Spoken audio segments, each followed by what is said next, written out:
దేవుని నామానికి మహిమ కలుగును గాక. బైబిల్ గ్రంథంలో నుండి మొదటి సమూయేలు గ్రంథము 12వ అధ్యాయం 16వ వచనం చదువుకుందాం. మీరు నిలిచి చూచుచుండగా యెహోవా జరిగించు ఈ గొప్ప కార్యమును కనిపెట్టుడి. మీరు నిలిచి చూచుచుండగా యెహోవా జరిగించు ఈ గొప్ప కార్యమును కనిపెట్టుడి. దేవుని నామానికే మహిమ కలుగును గాక. నా ప్రియ సహోదరుడా సహోదరి, దేవుని బిడ్డ, ఈ ఉదయ కాలమున యెహోవా జరిగించు గొప్ప కార్యము కొరకు కనిపెట్టే వారిగా మనం ఉండాలి. ఉదయ కాలమున దేవుడు మనలను కనిపెట్టి చూడమని చెప్తూ ఉంటున్నాడు. ఏ గొప్ప కార్యాలను ఆయన చేయబోతున్నాడో, ఏ గొప్ప కార్యాలైతే మన జీవితాలలో నెరవేరాలో వాటిని కనిపెట్టి చూసేవారిగా మనం ఉండాలి. 12వ అధ్యాయములో మరి మొదటి సమూయేలు గ్రంథము 12వ అధ్యాయము, ఈ యొక్క 12వ అధ్యాయములో ప్రవక్త అయిన సమూయేలు, న్యాయాధిపతి అయిన సమూయేలు ఇశ్రాయేలు ప్రజలతో మాట్లాడుతూ ఉంటున్నాడు.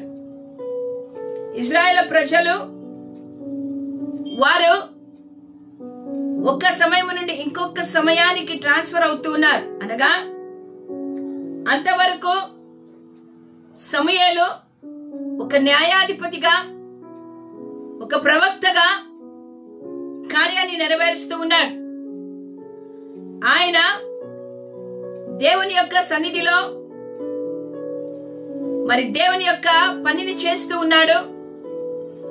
ఇశ్రాయేలు ప్రజలకు న్యాయాధిపతిగా అతనున్నాడు. కానీ ఇశ్రాయేలు ప్రజలు సమూయేలును కోరుకున్నారు. ఏమని అడిగారంటే, మాకు ఒక రాజు కావాలి మమ్మల్ని పరిపాలించడానికి అని అడిగినప్పుడు ఆ యొక్క ఇశ్రాయేలు ప్రజలను ఉద్దేశించి సమూయేలు మాట్లాడుతూ, మీరు నాతో చెప్పిన మాటను అంగీకరించి మా మీద ఒకరిని రాజుగా నియమించి ఉన్నాను, మీ మీద ఒకరిని రాజుగా నియమించి ఉన్నాను. ఇదిగో నేను ముసలివాడనయ్యాను, నా కుమారులు మీ మధ్య ఉన్నారు. బాల్యము నుండి నేటి వరకు నేను మీ కార్యములను జరిగించుచూ వచ్చి తిని, ఇంతవరకు బాల్యము నుండి చిన్ననాటి నుండి ఇప్పటి వరకు ముసలితనము వరకు నేను ఈ మందిరములో దేవుని సన్నిధిలో నిలవబడి ఇదిగో దేవుని పనిని నేను చేస్తూ వచ్చాను. మీరు అడిగినట్టుగానే దేవుణ్ణి అడిగి ఒక రాజును మీకు నియమించి ఉన్నాను అని అతడు చెప్తూ, అతడు ఏ ఏ కార్యాలను చేశాడో అతను మాట్లాడుతూ ఉంటున్నాడు. నా ప్రియమైన దేవుని బిడ్డలారా, మనం 15వ వచనంలో చూసినట్టయితే, మీరు దేవుని మాటను వినుకోకుండా ఇశ్రాయేలు ప్రజలు అయితే యెహోవా మాట వినక ఆయన ఆజ్ఞను భంగము చేసినలా యెహోవా హస్తము మీ పితరులకు విరోధముగా నుండినట్లును మీకును విరోధముగా నుండును. ఎప్పుడైతే ఇశ్రాయేలు ప్రజలు దేవుడు చేసిన గొప్ప కార్యాలను మరిచారో, బానిసత్వంలో నుండి బయటికి తీసుకొని వచ్చాడు, శత్రుల చేతుల నుండి విడిపించాడు, అనేక విధమైన అద్భుతాలను చేస్తూ 40 సంవత్సరాల సుదీర్ఘ ప్రయాణములో ఇశ్రాయేలు ప్రజల పట్ల దేవుడు చేసిన కార్యాలను మరిచి ఉన్నారు. ఆయన వారి శత్రువులను హతము చేశాడు, రాజ్యములను జయించగలిగారు. ఇదిగో అంత చేసినా కూడా వారు నా మాట వినక ఆజ్ఞను భంగము చేసి వారు దేవునికి దూరమయ్యారు. కాబట్టి వారికి విరోధముగా దేవుని హస్తము లేచింది. ఒకవేళ మీరు కూడా అదే రీతిగా ఉన్నట్టయితే, మీరు కూడా దేవుని కార్యాలకు అడ్డుగా ఉన్నట్టయితే, దేవునికి విరోధముగా ఉన్నట్టయితే, మీరు నిలిచి చూచుచుండగా యెహోవా జరిగించి గొప్ప కార్యమును కనిపెట్టుడి. గొప్ప కార్యాన్ని దేవుడు చేయబోతుంటున్నాడు. జాగ్రత్త. విరోధముగా నువ్వు ఉన్నావేమో, దేవునికి ఇష్టం లేని కార్యాలను నువ్వు చేయడానికి నీ పితరుల వల్ల సిద్ధపడ్డావేమో, ఇదిగో జాగ్రత్త అని హెచ్చరిస్తూ ఉంటున్నాడు. నా ప్రియమైన దేవుని బిడ్డలారా, ఈ ఉదయకాలం మనము కూడా దేవుడు మన పట్ల ఎన్ని చేసినా, ఎన్ని కార్యాలు చూపించినా, ఎన్ని అద్భుతాలు చేసినా, ఎన్ని మహత్కార్యాలు చేసినా మనము కూడా ఇశ్రాయేలుల వలె ఒకవేళ దేవుని మాట వినకుండా, ఆయన ఆజ్ఞలకు లోబడుకోకుండా, ఆయన కట్టడలు అనుసరించి నడుచుకోకుండా ఉన్నట్టయితే ఈ ఉదయకాలము దేవుడు అంటున్నాడు, మీరు నిలబడి చూచుచుండగా యెహోవా జరిగించి గొప్ప కార్యమును కనిపెట్టుడి. సంథింగ్ ఇస్ ఏమైనా జరగబోతుంది, ఏదో ఒక కార్యమును జరగబోతుంది. మీరు కూడా దేవుని మరిచిన వారులారా, దేవుని దూరం పెట్టిన వారు, దేవుని మాటకు విధేయత చూపించని వారు కాబట్టి జాగ్రత్త, కనిపెట్టుకొని ఉండండి. ఏదో కార్యాన్ని దేవుడు చేయబోతుంటున్నాడు. మరి అక్కడ గమనించినట్టయితే ఆ యొక్క అధ్యాయంలోనే ఆయన అంటున్నాడు, గోధుమ కోత కాలము ఇదే కదా, మీరు రాజును నిర్ణయింపమని అడిగినందుచేత యెహోవా దృష్టికి మీరు చేసిన కీడు గొప్పదని మీరు గ్రహించి తెలుసుకొనుటగా యెహోవా ఉరుముల వర్షమును పంపునట్లుగా నేను ఆయనను వేడుకొనిచున్నాను. మాకు దేవుడొద్దు, మాకు ఒక రాజు కావాలి, రాజు నిర్ణయించని దేవుని యొక్క దృష్టిలో మీరు కీడు చేశారు కదా, అది గొప్పదని గ్రహించాను. ఇదిగో కీడు సంభవించబోతుంది, ఉరుముల వర్షమును కురిపించమని దేవుని నేను అడిగానంటున్నాడు. సమూయేలు యెహోవాను వేడుకొనినప్పుడు యెహోవా దినమున ఉరుముల వర్షమును పంపగా జనులందరూ యెహోవాకు సమూయేలుకు బహుగా భయపడిరి.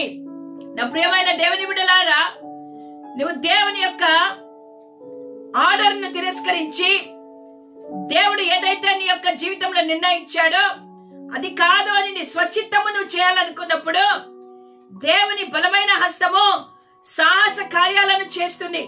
చూడండి, వాళ్ళందరూ కూడా రాజును మేము అడిగాము, అడగడం మా తప్పే, మా పాపమును మన్నించి ఈ కీడును మేము చూసితిమి. ఎప్పుడైతే దేవుని ఆజ్ఞకు విరుద్ధంగా వారు ఆలోచన చేసి ముందుకు వెళ్లారో, నా ప్రియమైన దేవుని బిడ్డలారా, ఉరుముల వర్షమును వారు చూడగలిగారు, భయక్రాంతులయ్యారు. వారు అంటున్నారు, మేము పాపము చేశాము, దయతో మమ్మల్ని క్షమించండి, ఇదిగో మేము ఈ కీడంతటిని మా కన్నులతో చూశాం. నా ప్రియమైన దేవుని బిడ్డలారా, యెహోవా జరిగించి గొప్ప దానిని కనిపెట్టండి. దేవుడు ఏదో చేయబోతుంటున్నాడు. దేవుని మాటలకు విధేయత చూపకుండా, దేవుని ఆజ్ఞలకు లోబడుకోకుండా మన ఇష్టానుసారమైన జీవితం జీవిస్తూ మాకు దేవుడు ఎవరు? మేమే దేవుడులు, మా డబ్బే మాకు దేవుడు, మా ఐశ్వర్యమే మాకు దేవుడు, మా జ్ఞానమే మాకు దేవుడు, మా బలమే మాకు దేవుడు అని ఒకవేళ నువ్వు దేవుని నిర్లక్ష్యము చేస్తున్నట్టయితే గొప్ప కీడును ఆయన చేయబోతుంటున్నాడు. గొప్ప కార్యమును కొరకు కనిపెట్టండి, జాగ్రత్త, కీడును తప్పించుకోవాలని ఆయన కోరుకుంటూ ఉన్నాడు. ఈ ఉదయ కాలమున కీడు మాత్రమే కాదు, కానీ నా ప్రియమైన వాళ్ళారా, ఆయన దగ్గరికి వచ్చినప్పుడు దేవుడు సర్వాధికారి, సర్వము ఆయన చేతుల్లో ఉన్నాయి. ఆయన సర్వము చేయగలిగిన దేవుడు కదా. నోటి మాట చేత సృష్టిని సృష్టించిన దేవుడు, సమస్తమును చేసిన దేవుడు. ఆయన ఏ కార్యమునైనా చేయడానికి సమర్థుడైనాడు. ఒక్కసారి జ్ఞాపకం చేసుకుందాం, మన జీవితాలు ఏ రీతిగా ఉండేటివి, ఏ కార్యాలను దేవుడు చేశాడు. పాపపు ఊబిలో నరకానికి వారసులుగా ఉన్నప్పుడు తన కృపతో తన కుమారుడైన యేసుని లోకానికి పంపించాడు. ఆ యేసు క్రీస్తు ప్రభువు మన పట్ల ఆయన మరి వచ్చి ఆయన ఈ లోకంలో మన కొరకు జీవించి ఆయన సిలువ మ్రాణులో మరణించి సమాధి చేయబడి 3వ రోజు తిరిగి లేచి మృత్యువుని జయించి ఆయన తండ్రి కుడి పార్శ్వమున కూర్చుని విజ్ఞాపన చేసిన విజ్ఞాపన కర్త అయిన యేసయ్య మన పట్ల చేసిన కార్యము ఏదైతే ఉందో దానిని మనం ఇశ్రాయేలుల వలె మరచి మన ఇష్టానుసారమైన జీవితాన్ని జీవిస్తుంటున్నాం. మాకెవరు గొప్ప? మేమే గొప్ప, మేమే ఉన్నతమైన స్థితిలో ఉన్నాం, మాకే అన్ని తెలుసు అని ఆలోచన కలిగిన నీకు దేవుడు అంటున్నాడు, జాగ్రత్త, జాగ్రత్త, నేను చేయబోయే కార్యమును నువ్వు కనిపెట్టు, నేను ఏదో చేయబోతున్నాను, జాగ్రత్త అంటున్నాడు. నీ పాపపు మార్గమును విడిచిపెట్టి దేవా నన్ను క్షమించు ప్రభువా అని దేవుని అడుగు. దేవుడు నిన్ను విమోచించాడు, రక్షించాడు, కృప చూపాడు. ఆ దేవుని నిన్ను మర్చావా? ఆ దేవుని నిన్ను విడిచావా? దేవునికి దూరంగా ఉంటున్నావా? పాపంలో ఉంటున్నావా? అపవిత్రతలో ఉంటున్నావా? క్షమించమని దేవుని ఉదయకాలం అడుగుదామా? యెహోవా జరిగించి గొప్ప కార్యమును కనిపెడదాం. దేవా నన్ను క్షమించినప్పుడు ఆయన నూతనమైన కార్యాన్ని నీ జీవితంలో చేస్తాడు. అది ఎప్పుడో కాదు, ఈ రోజే నూతనమైన కార్యమును చేసి అనేకులకు ఆశీర్వాదకరంగా నిన్ను మార్చబోతున్నాడు. నువ్వు విశ్వాసము కలిగి దేవుని వైపు చూస్తూ, నువ్వే నా దేవుడు, నీకంటే నాకు గొప్పది ఏదీ లేదు ప్రభువా, నా జీవితం అంతా నీకే ప్రభువా, నీ నామాన్ని నేను గణపరుస్తాను, నిన్నే కీర్తిస్తాను, నిన్నే ఆరాధిస్తాను, నువ్వు తప్ప నాకు దేవుడు లేడు అని ధైర్యంగా ఎప్పుడైతే ఆయన ఎదుట నీవు ఒప్పుకొట్టావో దేవుడు గొప్ప కార్యాలను నీ జీవితంలో చేస్తాడు.